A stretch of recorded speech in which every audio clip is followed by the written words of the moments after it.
Assalamualaikum warahmatullahi wabarakatuh.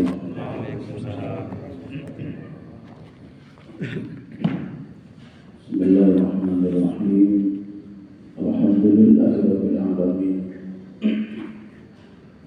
Allahumma shalli wa sallim wa barik ala sayyidina Muhammadin wa ala alihi wa ashabihi ajma'in, amma ba'du. Ila hadratin Nabi Mustafa Sayyidina Muhammadin sallallahu alaihi wasallam wa ala alihi wa ashabihi dzurriyyati summa hadratin mu'allifatil kitab Syekh Utsman Al-Qabawi summa hadratin Syekh Ikram al-Murafafurlah Kijari Jawi Murabi Rahina Kijahna Sadijari summa hadratin Abu Nawawi Mahadina radiyallahu anhu wa ghafarallahu anhu al-Fatihah. أعوذ بالله من الشيطان الرجيم. الحمد لله رب العالمين.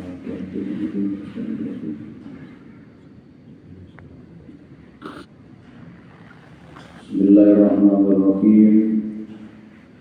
قال المؤلف رحمه الله ونفعنا به وبعلومه في الدارين آمين يا رب العالمين.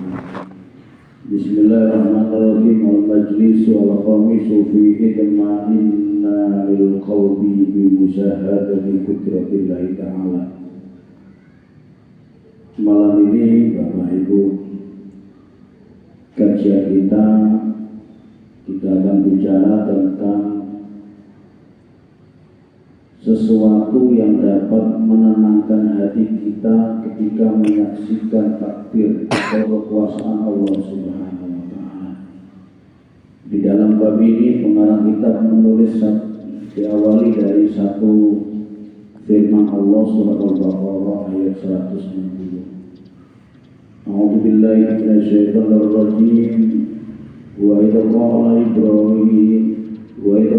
Ibrahim rabbi arini kaifa tuhyil mauta qad awalam tu'min qala bala walakin liyatma'inna qalbi. Wa qala, dan ketika berkata Ibrahim, Nabi Ibrahim alaihissalam,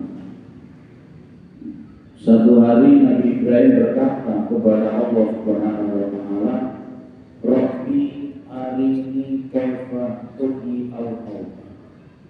Rabbi, wahai Tuhanku, arini, perlihatkan kepadaku, kaifa, bagaimana tuhyi al-mauta, bagaimana engkau menghidupkan orang yang sudah mati. Dalam akidah kita, di dalam Islam, kita meyakini bahwa orang yang sudah meninggal dunia itu akan dihidupkan kembali oleh Allah. Ini keimanan kita yang setiap umat Islam wajib percaya. Jadi kita hidup di dunia, kemudian meninggal dunia, kita masuk ke alam kubur, kemudian akan dibangkitkan lagi oleh Allah Subhanahu wa Ta'ala. Nabi Ibrahim ini penasaran, bukannya gak percaya, tapi penasaran bagaimana engkau bisa menghidupkan orang yang sudah mati. Kayak apa caranya? Allah awalam tu'min, dari Allah. Kemudian Allah Subhanahu wa Ta'ala seakan-akan menegurnya, awalam tu'min, apakah kamu tidak beriman Ibrahim? Kamu bertanya seperti itu, apakah kamu tidak percaya? Bi anni qadirun ala ihya'i bi i'adati tarkibi wal hayat. Apa kamu masih meragukan, tidak percaya bahwa aku mampu menghidupkan orang yang sudah mati? Qala, Nabi Ibrahim, bala mungkin Allah, saya ini percaya kalau engkau mampu menghidupkan orang yang sudah mati.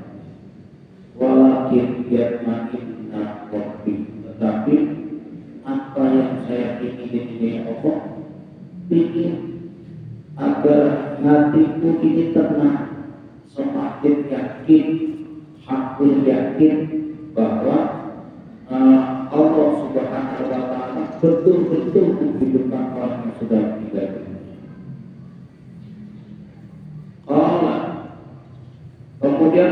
Subhanahu wa ta'ala menjadi fakut arba'atan binabdun fasurhunna ilaih. Ya kalau gitu Ibrahim, ambil kamu 4 ekor macan burung, fasurhunna ilaih, kemudian jinakkan atau bulan 4 burung itu supaya alam jabal bin najisah. Kemudian potong-potonglah daging hewan itu dan kemudian sebarkan di beberapa gunung, bagian-bagiannya taruh di gunung. Summadauhunna ya'ti nakasa'yan, kemudian panggillah hewan yang sudah mati itu, maka hewan itu akan datang kepadamu dalam keadaan segar. Wa'lam anallahu azizun hakim, ketahuilah wahai Ibrahim, sesungguhnya Allah Subhanahu wa ta'ala itu zat yang maha perkasa lagi maha bijaksana. Ini sekilas di dalam ayatnya. Qala Hasan, karena sababu hada soal min Ibrahim an-Umar ala dabatin medatin. Qala Ibnu Jarir, kanat jaifatul himar ala sahil bahri. Oh ternyata Bapak Ibu, ternyata Nabi Ibrahim bertanya seperti ini ada asbabnya, ada sebabnya. Apa sebabnya Nabi Ibrahim bertanya ini? Sebabnya menurut Imam Ibnu Jarir, Nabi Ibrahim satu hari berjalan di pinggir laut. Tiba-tiba di pantai itu melihat bangkai himar. Bangkai himar ya semacam kuda tapi lebih kecil daripada kuda, semacam keledai tapi lebih besar daripada keledai.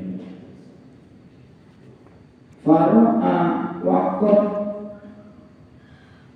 tauza'atha dawabul bahri wal barri.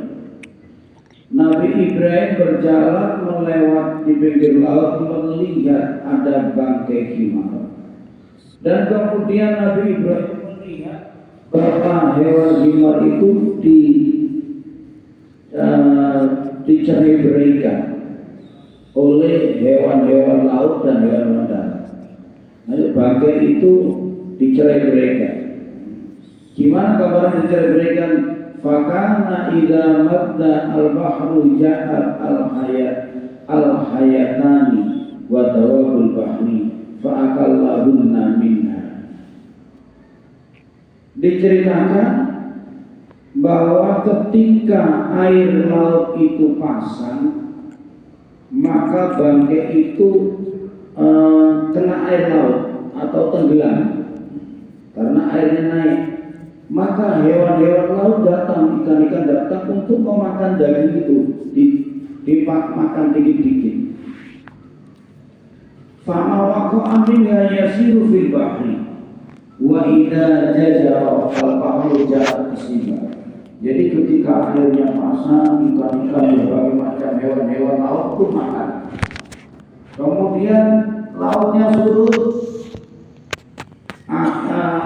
bangkai hewan himar ini ada di darat, maka hewan-hewan darat ja'a as-sabu, semacam serigala itu datang untuk memakan daging itu juga. Ja'at as-sabu as-siba fa'akalat minna fama waqa minha fit turabi yasiru turaba. Dimakan oleh serigala, kemudian ada yang kececer, ada yang kececer. Fama waqa minha yasiru fil bahri fa idza dhabat asiba anha ja'at at-tuyur fa'akalat minha fama saqata minha rafa'u ar-rifi jawmi. Ketika hewan-hewan galak atau serigala dan sejenisnya ini meninggalkan sisa-sisa bangkai itu, tiba-tiba burung datang memakan itu. Dimakan, berebut burung memakan bangkai ini, memakan, kemudian sebagian dia bawa masih dibuka jatuh, kemudian diterpa angin entah kemana potongan-potongan daging itu.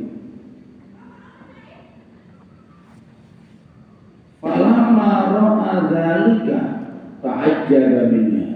Ketika Nabi Ibrahim melihat kejadian itu, Nabi Ibrahim terheran-herannya begini, gimana ya caranya Allah menghidupkan lagi kalau model seperti itu matinya? Atau gambarannya kalau ada manusia tenggelam di laut terus dagingnya direbut ikan, jadi ada di perut ikan berbagai macam ikan, kemudian ikannya ditangkap orang, dimakan oleh orang, terus jadi organ tubuhnya sudah kesana kemari. Bagaimana caranya untuk dihidupkan kembali? Atau mungkin kebakar sampai habis, sampai menjadi abu? Kalau di agama lain, ada sebagian agama lain berkeyakinan bahwa orang mati harus dibakar, dikremasi menjadi abu, kemudian abunya ditebarkan di laut. Bagaimana caranya Allah menghidupkan kembali? Dengan inilah Nabi Ibrahim bertanya, bukan nggak percaya, tapi ingin dapat kejelasan, ingin menyaksikan langsung kayak apa sih caranya Allah menciptakan kembali, menghidupkan kembali. Wa qala ya rabbi qad alimtu annaka tasma'uha min butuni sibah wa hawasri tuyur wa ajwafil dawabil bahri. Ya Allah, sungguh aku yakin, aku tahu bahwa Engkau akan mengumpulkan kembali hewan himar itu. Engkau kumpulkan kembali dari perut-perutnya hewan galak, dari perutnya burung-burung, dari perutnya hewan-hewan laut. Fa'arini kaifa tuqiya li'ani fajdada yakina. Maka ya Allah, bisa enggak Engkau menunjukkan kepadaku bagaimana caranya Engkau menghidupkan kembali agar keyakinanku bertambah. Nabi Ibrahim ngomong seperti itu, fa'atabahullah, Allah mengecam Nabi Ibrahim, marah Allah sama Nabi Ibrahim dengan firman-Nya, qala awal tu'min, apakah kamu tidak beriman, tidak percaya Ibrahim? Qala bala ya Rabbi alimtu wa amantu. Ya Allah, saya ini tahu dan saya percaya. Walakin liyatma'inna qalbi, tetapi saya hanya ingin agar hatiku menjadi tenang. Kadang-kadang gitu banyak kita kalau belum melihat langsung tidak tenang, kurang puas. Kita tahu mendengar cerita banyak orang dan yakin adanya bahwa di Mekah itu ada Ka'bah. Tapi kita kepingin ke sana. Di luar dari haji itu ibadah wajib, ingin menyaksikan langsung bahwa Ka'bah itu memang betul-betul ada. Jadi bukan maksudnya nggak percaya, tapi ingin agar keyakinannya semakin bertambah. Qala, kemudian Allah Subhanahu wa ta'ala, ay yaskun qalbi ilal ma'aniyati wa musahadati arrada ay yasira lahu ilmal yaqin wa ainul yaqin. Jadi yang diharapkan Nabi Ibrahim alaihissalam dengan melihat satu caranya Allah menghidupkan kembali, akan Nabi Ibrahim akan mendapatkan ilmu yakin dan ainul yakin. Jadi betul-betul yakin, seyakin-yakinnya. Kemudian Allah berfirman, fakhud arba'ata minat ini. Ya sudah Ibrahim, kalau gitu kamu ambil 4 macam burung. Qala Mujahid, Imam Mujahid berkata, akhadha tawusan. Nabi Ibrahim mengambil merak, wadaikan, mengambil jagung, ayam jagung, wahamamatan, yang ketiga mengambil burung merpati, waqaraban, yang keempat mengambil burung gagak. Wakila batun hadra'u,